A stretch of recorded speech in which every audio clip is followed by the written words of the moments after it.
Shalom, selamat pagi Bapak Ibu Saudara yang terkasih di dalam Tuhan Yesus Kristus. Senang sekali bisa menjumpai kembali dalam program Mimbar Gemar GSI Peniel Surabaya. Hari ini hari Selasa tanggal 18 Juni 2024. Dalam kasih dan sejahtera Tuhan kita bertemu kembali dalam program Mimbar Gemar. Puji Tuhan. Sebagaimana pembacaan kita hari ini, saya diberkati di dalam Ibrani pasal yang ke-12 secara khusus ayat 14 sampai 17. Demikian bunyi firman Tuhan. Berusahalah hidup damai dengan semua orang dan kejarlah kekudusan. Sebab tanpa kekudusan tidak seorang pun akan melihat Allah. Jagalah supaya jangan ada seorang pun menjauhkan diri dari kasih karunia Allah. Agar jangan tumbuh akar yang pahit, yang menimbulkan kerusuhan dan yang mencemarkan banyak orang. Janganlah ada orang yang menjadi cabul atau yang mempunyai nafsu yang rendah seperti Esau, yang menjual hak kesulungannya untuk sepiring makanan. Sebab kamu tahu bahwa kemudian ketika ia hendak menerima berkat itu, ia ditolak. Sebab ia tidak beroleh kesempatan untuk memperbaiki kesalahannya. Sekalipun ia mencarinya dengan mencucurkan air mata. Haleluya. Renungan pagi hari ini perikopnya berbicara tentang nasihat supaya bertekun di dalam iman. Nasihat supaya bertekun di dalam iman. Dan dalam pembacaan kita ada 3 poin penting yang menjadi pesan firman Tuhan, nasihat firman Tuhan untuk kita semua, secara khusus di akhir zaman ini. Yang pertama, hiduplah dalam damai dengan semua orang. Jelas pesan firman Tuhan dalam ayat 14 bagian A. Berusahalah hidup damai dengan semua orang. Ini adalah perintah Tuhan. Imperatif bentuknya, perintah yang harus kita kerjakan, yang harus kita lakukan, yang harus kita nyatakan di dalam kehidupan kita sebagai orang percaya. Yaitu apa? Hidup dalam damai dengan semua orang. Pertanyaannya, mengapa kita harus hidup dalam damai dengan semua orang? Karena dalam Roma 12 ayat 18 juga pesan yang sama dinyatakan di sana. Sedapat-dapatnya kalau hal itu bergantung padamu. Apa itu? Hiduplah dalam perdamaian dengan semua orang. Rupanya inilah yang menjadi ciri anak-anak Tuhan. Inilah yang menjadi corak kehidupan orang-orang yang sudah ditebus dan diselamatkan. Lebih tepatnya, orang-orang yang sudah diperdamaikan dengan Allah. Yaitu peacemaker, pembawa damai. Orang-orang yang sudah mengalami anugerah di dalam Tuhan, sudah diperdamaikan dengan Tuhan, lebih lagi sudah berdamai dengan dirinya sendiri, pasti dia akan bisa hidup dalam damai dengan semua orang. Karena aspek vertikal itu yang utama, kita diperdamaikan dengan Allah dalam Kristus Yesus, sehingga ini menjadi fondasi untuk kita bisa berdamai aspek ke dalam, berdamai dengan diri sendiri, menerima diri kita apa adanya. Dan ketika kita bisa berdamai dengan diri sendiri, dijamin kita juga pasti bisa berdamai dengan orang lain. Kita tidak akan pernah bisa berdamai dengan orang lain. Kita tidak akan pernah bisa menjadi peacemaker kalau kita belum bisa berdamai dengan diri sendiri. Mustahil. Kalau kita belum bisa menerima diri kita sendiri apa adanya, alias berdamai dengan diri sendiri, kita nggak akan pernah bisa berdamai dengan orang lain. Dan lebih dalam lagi, kita nggak akan bisa berdamai dengan diri sendiri dan berdamai dengan orang lain kalau kita belum diperdamaikan dengan Tuhan, aspek yang vertikal. Nah, oleh sebab itu, setiap orang yang sudah diperdamaikan dengan Allah, dan yang kedua, berdamai dengan dirinya sendiri, dia pasti bisa berdamai dengan orang lain. Dan dia bukan hanya bisa berdamai, tapi dia pembawa damai. Peacemaker. Di dalam Matius pasal 5 ayat 9 dinyatakan, berbahagialah mereka yang membawa damai. Sekali lagi dikatakan, berbahagialah mereka yang membawa damai, karena mereka akan disebut anak-anak Allah. Haleluya. Itu yang harus kita nyatakan dalam kehidupan kita di akhir zaman. Jadilah pribadi-pribadi peacemaker, pembawa damai, bukan troublemaker.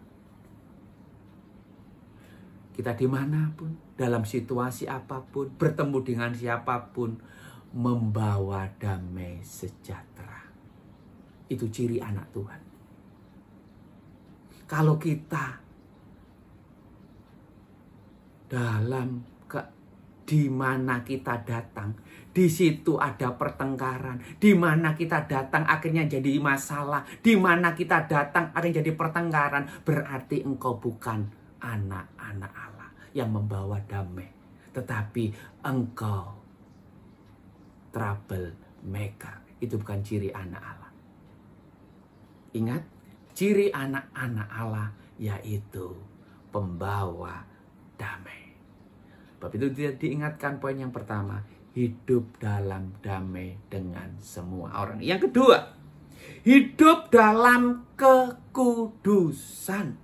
Ini panggilan, ini perintah yang luar biasa di akhir zaman, di tengah-tengah dunia yang penuh dosa, penuh kecemaran, penuh kehidupan etika moral yang mulai mengalami degradasi dan rusak. Baik dalam kehidupan keluarga rumah tangga, baik dalam kehidupan masyarakat sosial, dalam kehidupan,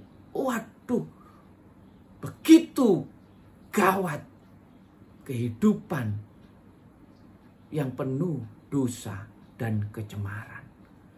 Bagaimana media-media sosial menampilkan tayangan-tayangan pornografi, tayangan-tayangan yang mengekspos seksualitas, mengekspos begitu luar biasa hal-hal yang cemar, hal-hal yang tabu. Di akhir zaman dalam situasi yang seperti itu, Bapak Ibu Saudara dan saya dipanggil untuk hidup dalam kekudusan. Kata kudus itu punya dua pengertian. Kita dipisahkan dari dan dikhususkan untuk. Jadi kita dipisahkan dari dunia. Kita dipanggil dari kegelapan kepada terang Tuhan yang ajaib. Dan kemudian kita dikuduskan untuk kita hidup bagi Allah. Makanya dalam 1 Petrus pasal yang pertama ayat 15-16. Hendaklah kamu kudus dalam seluruh hidupmu. Bukan setengah-setengah, bukan sebagian. Bukan ketika di gereja aja kudus. Kemudian di marketplace. Di dunia luar sana kita hidup dalam dosa dan kecemaran. Udah. Kita dipanggil sebagai anak-anak Tuhan, orang percaya. Dimanapun, dalam situasi apapun, kita harus berani tampil beda, yaitu hidup dalam kekudusan. Secara pribadi, hidup dalam kekudusan. Keluarga, rumah tangga, hidup dalam kekudusan. Karena apa? Karena firman Tuhan dalam 1 Tesalonika pasal 4 mengingatkan kita bersama. Kita dipanggil bukan untuk melakukan apa yang cemar, tetapi melakukan apa yang kudus. Ini jelas perintah Tuhan, panggilan Tuhan menjadi kesaksian hidupan kita dalam lingkungan bermasyarakat, bergereja, berumah tangga, harus hidup dalam kekudusan. Sebab tanpa kekudusan, Ibrani tadi jelas katakan, 12 ayat 14 katakan, tidak seorang pun akan melihat Allah. Tidak seorang pun akan mengalami anugerah, kemurahan, kehadiran, dan berkat-berkat Allah. Ingat baik. Hiduplah dalam kekudusan. Untuk supaya kita mengalami segala berkat, kemurahan, dan perkenanan Tuhan atas hidupmu dan hidupku. Yang ketiga, nasihat firman Tuhan pagi hari ini, yaitu jangan hidup menjauhkan diri dari kasih karunia Allah.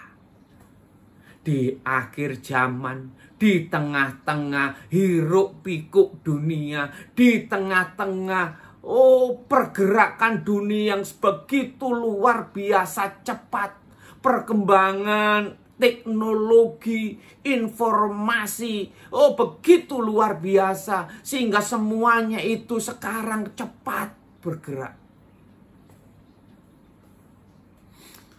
Sehingga menuntut manusia mau tidak mau harus mengikuti perkembangan teknologi, perkembangan zaman. Sehingga super sibuk. Dengar baik. Dalam segala kesibukan, dalam segala agenda kegiatan kita, Tuhan mengingatkan dan menasehati kita bersama di akhir zaman. Jangan menjauhkan diri dari kasih karunia. Apa itu menjauhkan diri dari kasih karunia? Ibrani 10:25 sebagai konteks dekatnya. Dinyatakan, janganlah kita menjauhkan diri dari pertemuan-pertemuan ibadah kita, seperti yang dibiasakan oleh beberapa orang. Tetapi marilah kita saling menasihati, dan semakin giat melakukannya menjelang hari Tuhan yang mendekat. Haleluya. Bapak Ibu Saudara, akselerasi dunia semakin cepat ini mengarah pada satu titik, yaitu akhir zaman.